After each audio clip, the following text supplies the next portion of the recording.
Welcome to Founders Future, a podcast powered by Closers.io, where we dive into the journeys of innovative entrepreneurs and explore the road ahead for them and their companies. I'm your host, Michelle Saeed, and in each episode, we uncover the stories behind impactful ventures, the challenges faced along the way, and the strategies driving their future growth. Today, we're thrilled to have Robbin Jorgensen, the CEO and founder of Women Igniting Change, joining us. Robbin is a global leader who has empowered women in multiple continents, driving business results through women's leadership and social impact. She also hosts her own podcast, inspiring changemakers worldwide. We'll explore her founding story, how Women Igniting Change is transforming organizations, and what her vision looks like for scaling this mission-driven firm. So with that being said, let's dive in. Robbin, welcome to Founders Future. Thank you so much for having me. I'm thrilled to be here. Yeah, absolute pleasure having you on. So take us back to the beginning. What specific problem in the leadership and social impact landscape, perhaps around underutilized potential in women or lack of purpose-driven cultures, inspired you to actually start the organization?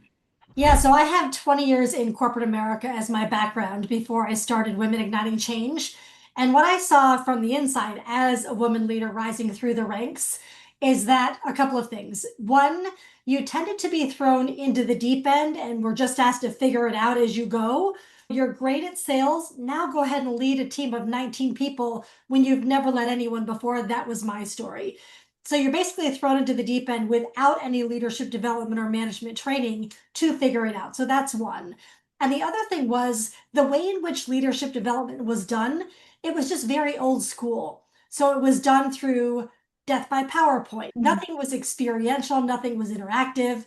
So I knew when I started the company and I left, those were the two main things that I wanted to address to really set up mid-level managers and above, set them up for success so they had the foundational elements, the organizational lens required to advance, and do it in such a way that the content got into their bones and it wasn't boring, quite frankly. They get enough of PowerPoint in their day jobs, they don't need it in training.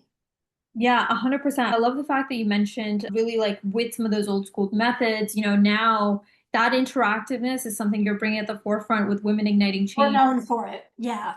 So with that being said, I'd love for you to dive into the nuts and bolts for our listeners, even potential clients tuning in once this episode does air, and they would love to work with you on that front. Walk us through the core offer. How do you structure it for some of the women that you work with? And then also, how is it structured for some of the clients? Yeah, so I would say we have two audiences now, and that's new in 2025. For 14 years, I started this in 2011. So for 14 years, our primary client was corporate America, Deloitte, GE, Microsoft, Bank of America. And we loved that, and we still love working in corporate. That landscape has changed in 2025. What we do, women's leadership, tends to fall under diversity, equity, and inclusion. So some organizations are a little bit more reticent to bring us in under the current climate. So we still work with organizations, absolutely, that still believe in that work. And we've needed to pivot in 2025. And instead of doing B2B, we're now also doing B2C. So that's a new niche market for us, going directly to the same women that we served in corporate, except going directly to them.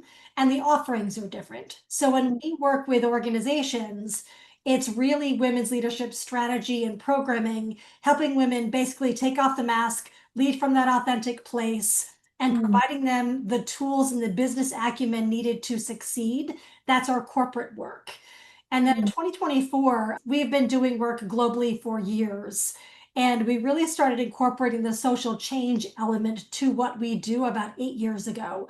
And we wanted to find a way to incorporate our love of social change, our love of women's leadership, and our love of business results and basically throw it in a blender and spit out a program. So we created this program in 2024 that we were ready to take back into organizations, and then the landscape shifted. And this is a program that helps women leaders identify the type of change that they want to create in the world, the difference they want to make. We correlated all of the skills they would learn as they went through the program. They would have to quantify how they were leveraging it back into their role for the ROI for the company.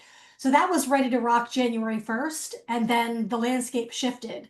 So that program, it's on the side. So what we're doing, taking B2C, that program is still there, but what we decided was these women really needed an entry portal before they dove into a year-long program. So the entry portal, it's an 8-week online course called Ignite Your Impact. And it's a Mm, way to help women identify what is that difference that you do want to make in the world. And mm, this could be within their organization, it could be within their community, yeah, because we believe to our core, every single woman has that. She's yeah. buried it somewhere, but she has it. So this first program is really meant to help her bring that to light and help her identify what that is. And the follow-up program helps her bring it to life and make it real in the world. So those are our two core primary entities. And we also do executive coaching and, of course, still the corporate work. I love that. So right now you've thought about productizing a lot of what you're doing as well right now in an 8-week course format. And as far as like really scaling goes, what does that look like going into 2025? Are you looking to keep this more boutique, tight knit? Are you looking to scale, go on the global level? What does that look like?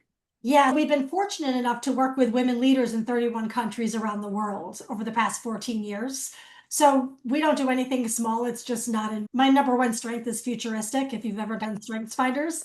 So it's really helping women globally identify the difference that they want to make, not just here in the US, but around the world. And in doing that with the connections that we have, and also forming global strategic collaborations with other global organizations that are in the same wheelhouse that we are, but maybe just a little bit different, and seeing how we can partner together to elevate both our mission and theirs at the same time. Incredible, incredible on that front. So, with that being said, I mean, building on your growth, how are you currently acquiring some of the clients that you work with? What's been working best as far as generating leads consistently, whether it's like paid ads, word of mouth, referral, social media? And are you having any challenges as far as predictability goes with lead gen? What's your thought there? Yeah, so a couple of things on that. I would say putting thought leadership out there on social media on a consistent basis, which we've done for years. We've dialed that up a little bit now with the B2C, so thought leadership for sure. We do have a lead magnet that helps women identify the type of change maker that they are. So we use that frequently. That strategic outreach for the global collaborations. And then we also have a weekly newsletter called Change Nation. So Mhm. those are the main ones. And again, this is a new pivot for us, like in the last 3 months. So I think we're still figuring out what that B2C outreach and marketing looks like compared to what we've done before.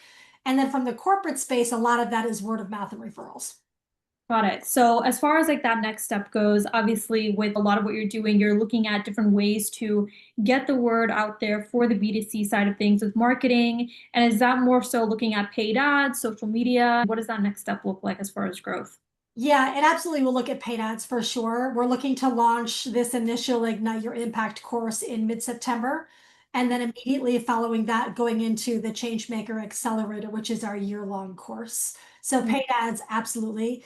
And then honestly, leveraging our centers of influence and our connections to help spread the word about the program, creating marketing collateral to provide to them to help them expand the impact and the marketing that way.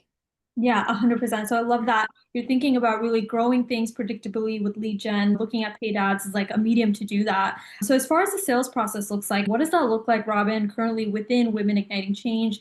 Is it just yourself right now having those conversations on the sales side? Do you have a team of closers, setters? What is all of that structured currently like?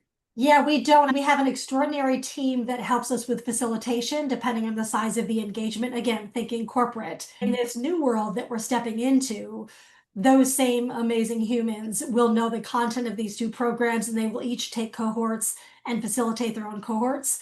But as far as the sales and the closing, it's me putting it out there. So we don't have a sales team per se, it's basically me. Got it. You're the main founder right now. You're in the day to day, still juggling things. How are you navigating things right now, given that you're handling sales, marketing, fulfillment? Yeah, that's really not the challenge is navigating the climate right now, to be perfectly honest. It was quite a rug being pulled out from doing what you've been doing for 14 years and then all of a sudden needing to pivot, not by choice, into this new market.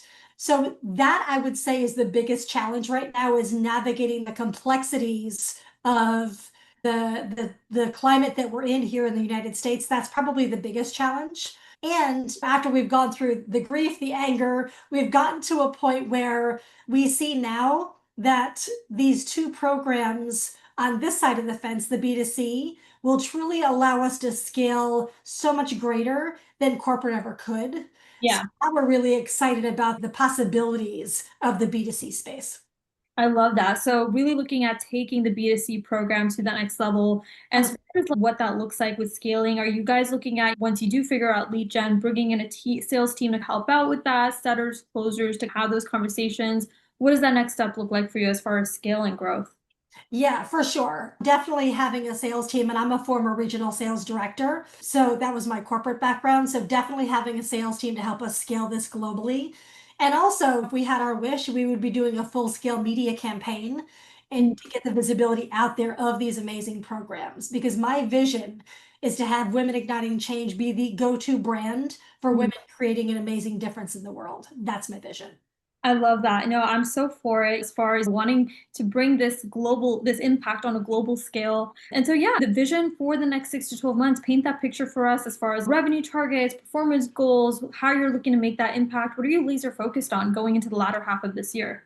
Yeah, so for the next 6 months, I'm not going to do revenue because we keep that pretty tight to the vest. But I will say, as far as the programs, the Ignite Your Impact, we're launching that in mid-September. Then we're diving into the Changemaker Accelerator, which is a year-long program.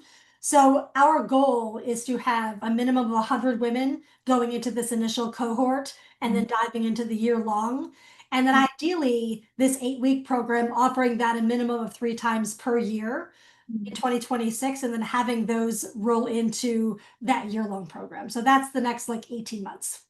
I love it. I love it. So really looking at diversifying your offerings, taking 100%. to scale, and yeah, figuring out things on the lead gen side of things, bringing a sales team, all of those pieces are in works going into 2025. I want to kind of get your thoughts on this. How do you see the consulting industry evolving in the coming years, especially with a lot of your focus on women's leadership and social impact? How is Women Igniting Change positioning itself for that evolution? I think we're poised on the edge of it. I think, number one, any type of consulting arena that you are in, you've got to listen to your customer base. Let them inform the direction that you go in. And that's what we've done for 14 years. It's how we've evolved the programs that we've done in the corporate space. It's how we've created these 2 programs because we've already started pivoting toward that even before 2025. So you absolutely have to listen to your customers. So that 18-month window that I just gave you, that could even evolve based on the feedback that we get from these programs and what these women want to see more of that's not out there. We're going Yeah. to move that up too. So number one is absolutely listen to the market and make sure that you're catering to what their needs are. And also just especially here in the US, just pay attention to the market, pay attention to the climate and making sure that you're making adjustments and pivots as needed, depending on what those are in your specific niche. Yeah, 100%. I think that's so valuable because a lot of founders, they're very stuck in their ways as far as like, being old school. But yeah, really evolving and diversifying and staying at the forefront is super important. That's valuable as far as advice goes. Before we do wrap up, as we're in the lightning round, what's the best piece of advice you'd give to some of the founders that are looking to follow in your footsteps? What's maybe a tool or resource or a specific strategy you would give to them that's been a game changer for you as far as Women Igniting Change goes? Yeah, we deliver a workshop called The Bigger Game, and this is both in the new programs as well as corporate. And one of the squares on that bigger game is your compelling purpose. So you have to anchor into your why because stuff is going to come up, good, bad, and ugly as you go. And you have to be so committed to that deeper why that it pulls you through the fear, it pulls you through any of the challenges because that why has to happen. It can't not happen. So ground yourself in your why and anchor to that. Yeah, that's so important, honestly. A lot of people don't really listen to that inner voice usually, and they don't Correct. find out why to like the purpose and what that's Right. going to drive them. No, incredible. And Robin, what's the best way for the listeners to get in touch with you and work with you over at Women Igniting Change? What does that look like? Yeah, go to our website, womenignitingchange.com. That change maker identity quiz will pop up. You can take that to see which of the 4 archetypes you are and sign up for our Change Nation newsletter. That's the best way to connect with us. Incredible. On that note, that wraps up an inspiring episode of Founders Future. Robbin, thank you so much for joining us today, sharing your incredible journey. All the best to you as you go on a global scale and really take women igniting change to the next level, especially with the course offerings now that you do have in place. So to our listeners, if you enjoyed today's episode, don't forget to subscribe to Founders Future wherever you listen to your favorite podcasts. You can also find some more resources and insights over at closers.io, where we're dedicated to helping businesses scale their growth through trained appointment setters and world-class marketing and sales systems. So until then, everyone, keep climbing, and we'll see you all on the next one.